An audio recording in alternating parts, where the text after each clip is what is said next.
হবিগঞ্জের চুনারুঘাটে শখের বশে ড্রাগন চাষ করে আন্তর্জাতিক বাণিজ্যিক চাষাবাদের স্বপ্ন দেখছেন জহুর হোসেন।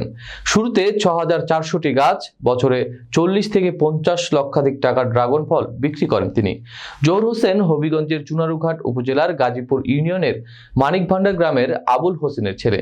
নিজের সৌদি আরব ব্যবসার পাশাপাশি ইউটিউবে ড্রাগন চাষ পদ্ধতি দেখে উদ্যোগ গ্রহণ করেন। দীর্ঘ প্রতীক্ষা আর চেষ্টায় আজ ড্রাগন ফল চাষ করে লাভবান হওয়ার স্বপ্ন দেখছেন তিনি। প্রবাসী জহুর হোসেনের সঙ্গে কথা বলে জানা যায়, ইউটিউবে ড্রাগন ফলের বাগান দেখেন তিনি। পরে নাটোর থেকে ৬,৪০০টি ড্রাগনের চারা এনে নিজের জমিতে রোপণ করেন।